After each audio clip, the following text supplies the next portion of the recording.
అదని కాదు లోపలికి వెళ్ళనియండి చేసుకొని వచ్చినాము. మరి బోనం చేసుకొని వస్తే ఈ పిల్లల్ని పట్టుకొని మేము ఏడు నిలబడాలి. ముందు ఇన్ఫర్మేషన్ ఇవ్వాలి కదండి. ఇలా ఇగో రోడ్ పైన చూడండి ఎంత చిన్న పిల్లలు ఉన్నారు. అసలు రేస్ లా అడుగుతుంటే కూడా సమాధానం ఇవ్వట్లేరు. లోపలికి కాదండి, ప్రతి రోడ్ క్లోజ్ ఉంది. ప్రతి రోడ్ క్లోజ్ ఉంటే ముందు ఇన్ఫర్మేషన్ కనీసం గేట్ దగ్గరనే పెట్టాలా రోడ్ క్లోజ్ ఉందని. ఇలా చేస్తే ఎలా?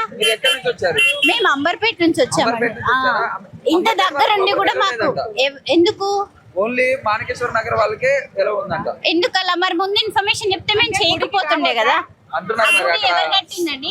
అన్న మేము మాణికేశ్వర వాసి, నేను డీసీ జల సెక్రటరీ సికింద్రాబాద్ డిస్ట్రిక్ట్. ఇది నా పేరు గండికోట కుమార్. మేము మాణికేశ్వర నగర్లో సుమారుగా వచ్చి మేము 100 ఏళ్ళు అవుతుందన్న. 100 ఏళ్ళల్లో మాణికేశ్వర నగర్ని మా బస్సు వాళ్ళే కట్టిరన్న. మా ముత్తాతలు కట్టారు, మా తాతలు కట్టారు. ఈ ఆర్ట్స్ కాలేజ్ అయితే ఆర్ట్స్ కాలేజ్ మేము కట్టినప్పుడు మా జీవం మొత్తం ఇక్కడనే అయిందన్న. ఎందుకంటే మేము బోనాలు తీసినప్పుడు తెల్లారి వనబాధలు పోతే మంచి సంస్కృతి అని చెప్పి మన తెలంగాణ అందరికీ తెలుసు. అది మాకు నియర్ బై ఇంటో ఉంది కదా అని చెప్పి మేము ఎవ్రీ ఇయర్ పోతున్నాం. ఈ లేటెస్ట్గా 2-3 ఇయర్స్ నుంచి వీసీ గారు ఇన్స్ట్రక్షన్స్ ఇవ్వడము, ఇబ్బంది పెట్టడం జరుగుతుంది. మేము రిక్వెస్ట్ చేస్తున్నాం ఏంటంటే ఇది మాణికేశ్వరకి జీవన ఆధారానికి ముడిపడి ఉంది. మేము తెల్లారి కంపల్సరీ పోతాం. మనం పెట్టడము, మళ్ళా తర్వాత అందరం మేము రావడము, మాట్లాడము, ధర్నా చేయడము ఇట్లా బాగాలేదని వీసీ గారు మేము కోరుకుంటున్నాం. మాకు మన ఏసీపీ గారు జగన్ గారు మాట్లాడి, ఇన్స్పెక్టర్ మల్లేష్ గారు మాట్లాడి ఒక ప్లేస్ ఇచ్చారు. మీరు ఆ ప్లేస్ ఏదైనా చేసుకోవాలి. మీరు మన కాలేజెస్లో మనం చదువుకున్న ప్లేసెస్లో మీరు డైరెక్ట్గా మందు తాగడము మెసేజ్ చేస్తారు. ఒక యూనివర్సిటీలో జంతు బలి అనేది నిషేధం పెట్టారు. అంటే మీరు అక్కడ దేవత దగ్గర పోయినప్పుడు ఏమైనా కోళ్ళు కానీ మేకలు కానీ కోయడం జరుగుతుందా? లేదన్నా, ఒకప్పుడు ఉండే అట్లా. కానీ ఇప్పుడు అందరు ఇళ్లలో వండుకుంటారు అన్న. అంత ఒప్పికేడు ఉందన్న పబ్లిక్. ఇప్పుడు ఇళ్లలో వండుకుంటారు. వర్షం వస్తుంది, వర్షానికి వచ్చి ఇబ్బంది పడే పరిస్థితి ఉంటుంది కాబట్టి ఇళ్లలో కాల్ చేస్తే చుట్టాలకి ఇలా మనం ఒక రోజు ఒక సంవత్సరంలో ఒక దినము ఒక చెట్ల కింద ఉంటే మంచిగా ఉంటుంది అని చెప్పి పిల్ల పాపలతో వాళ్ళు అక్కడ ఉండి జర ఎంజాయ్ చేసుకుందామని. ఎంజాయ్ అంటే ఏందన్నా, తాగు తినడు కాదన్న, జస్ట్ పిల్లలతో గార్డెన్ గ్రీనరీ ఉంది కదా, క్యాంపస్ ఉంది కదా అని పొద్దున్న లేస్తే అన్న ఇది ఒక్క రోజుకి ఏమైందన్న, ఇది ఒక్కటే రోజు, ఇది ఒక్క రోజే కాదు కదన్నా, ఇది ఒక్క రోజు విషయం కాదు ఇది.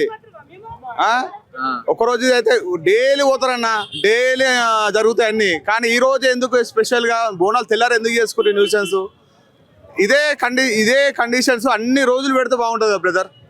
అన్ని రోజులు పెడితే మేము హ్యాపీ ఫీల్ అవుతాం. అక్కడ ఇప్పుడు పోలీసులు ఏమంటున్నారంటే అక్కడ లోపల జంతు బలి చేస్తున్నారు, జంతు బలి నిషేధం. ఒక యూనివర్సిటీలో చదువుకునే పిల్లలు ఉంటారు, వాళ్ళందరికీ డిస్టర్బెన్స్ కాకూడదు. ఇక్కడ తాగుతున్నారు, ఇబ్బంది పెడుతున్నారు. అక్కడ స్టూడెంట్స్ లేడీస్ కూడా ఉంటారు, వాళ్ళందరికీ కూడా ఇబ్బంది జరుగుతుందని చెప్పి పోలీసులు మూసేశారని వాళ్ళందరూ చెప్తున్నారు పరిస్థితి. మరి జంతుబలి చేస్తలేం సార్, ఎందుకంటే జంతుబలి చాలా రోజుల నుంచి చేస్తలేము. అదే చెప్తున్నా కదా, ఇళ్లలో వండుకోవడం జరుగుతుంది. అక్కడ ఉన్నప్పుడు మద్యం అనేది కామన్ తెలంగాణలో. అదే ఈరోజు పండుగ కాబట్టి ఏదో మోతాదుగా తీసుకుంటారు. మాణికేశ్వర వాసులు కాదు, చుట్టుపక్కల హైదరాబాద్ ఎక్కడి నుంచో వస్తారు, వాళ్ళు న్యూసెన్స్ చేసి వెళ్ళిపోతారు. వాళ్ళు న్యూసెన్స్ చేసి తెల్లారి మా పైన పడుతుంది. సో మేము ప్రామిస్ చేసాం ఏసీ గారికి ఏం చేసినా క్లీన్ చేస్తాం.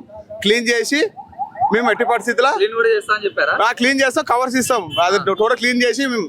ఎందుకంటే పొద్దున్న లేస్తే ఇది మా క్యాంపస్ అనేది, ఎందుకంటే మా ఇంటిని మేము శుభ్రం పెట్టుకుంటాం. దాంట్లో అట్లాంటి విషయం ఏం లేదన్న. పోలీసులు ఏమంటున్నారు? మంచిగా సానుకూల స్పందించారన్న. ఏసీపీ గారు, జగన్ గారు, మల్లేశ్వర ఇన్స్పెక్టర్ గారు రిజిస్టర్తో మాట్లాడి పరీక్షను ఇప్పించి కన్విన్స్ చేసారు. మనోలే వీళ్ళు మనకు సపోర్ట్ చేయాలని వీసీ గారికి చెప్పారు, రిజిస్టర్ గారు చెప్పారు. మాకు సపోర్ట్ బాగుందండి పోలీసు వాళ్ళది. అన్నవాళ్ళు చెప్పింది అందరి గురించి మాట్లాడితే బాగుంటది, అందరి గురించి మాట్లాడితే బాగుంటది కానీ ఒక ఏరియా గురించి మాట్లాడితే కాదుగా. ఈ చుట్టుపక్కల ఉన్న 5-6 ఏరియాలో వాళ్ళు మాట్లాడాలి. ఇక్కడ సీతాఫల్ మండి, రామ్నగర్, వారికి అందరు వస్తారు. పుట్టి వాళ్ళ స్వార్థం గురించి మాట్లాడుకుంటే ఒక ఏరియా గురించి ఎట్లయితే చెప్పండి. అందరి ఇంట్లో సంబరాలు జరుపుకోవాలని ఉంటది కదా. పుట్టి మరి మాణికేశ్వర అన్న పొద్దుల మన అన్న పేరు ఏం పేరు అని స్టేట్మెంట్ మంచిగానే ఇచ్చిండు. పోవాలి, తినాలి, అమ్మవారిని మొక్కుకోవాలి, తినేసాలి, ఎవరు చెత్త వాళ్ళు ఉంటే కవర్లలో పెట్టుకోవాలి, అది మాదే బాధ్యత అని చెప్పేసి తీసుకొని ఇంటికి పోవాలని. కానీ ఇట్లా పుట్టి మానకేశవ్ నగరే ఆధార్ కార్డు చూపించి లోపలికి ఎంట్రీ చేసామంటే మిగతా వాళ్ళు కుటుంబాలు కూడా ఆశలు ఆవిరైపోతాయి కదా. అది పోలీసులు ఏమంటారు? పోలీసులు అడిగారా మీరు? అడగలే. ఇప్పుడు అన్న వాళ్ళని అడిగినాము. ఇప్పుడు వాళ్ళ అన్ని చెప్పిన అన్ని బూటపా మాటలు అన్నట్టు అర్థమైపోతుంది. మిమ్మల్ని ఎలా చేయట్లే?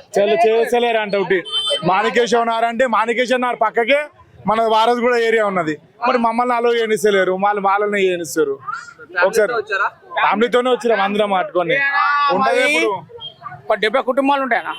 70 కుటుంబాలు మేము ఎక్కడ చిత్తగొండ మన నామలగూడ నుంచి వస్తాం. ప్రతి సంవత్సరం వస్తాం. ఈసారి ఏంటంటే మనకేష్ నగర్ అన్నాడు. మేము ఆల్రెడీ అన్ని రెడీ చేసుకుని వచ్చినాము. ఇది రానికి మాకు తోలేదు. ఇప్పుడు ఎవరెవరు నిల్వ చేస్తున్నారు లోపలికి? మనకేష్ నగర్ వాళ్ళ ఆధార్ కార్డు చూపించుకొని మనకేష్ నగరే పోలీసులు అడిగారా మీరు? అడిగాం. అడిగితే ఏమన్నారు? వాళ్ళు మనకేష్ నగర్ ఉంటేనే పంపిస్తారు, కూడా పంపించాలంటారు. ఎందుకు మాణికేశ్వర నగర్ తప్ప వేరే వాళ్ళని పంపారంటారా? పంపించాలంట. మళ్ళీ అదేందో మళ్ళీ నాకు అర్థమవుతలేదు. వాళ్ళు మేము కూడా మేము అమ్మవారికి పూజానికి వస్తున్నాము. మేము ప్రతి సంవత్సరం వస్తాము. ఇప్పుడు కాదు, మేము 30-40 ఏళ్ళ నుంచి వస్తున్నాము. మీకు ఇప్పుడు కాదు, మా తాత ముత్తాతల నుంచి వస్తున్నాము. ఇప్పుడు కొత్తగా రూల్ పెట్టిరా.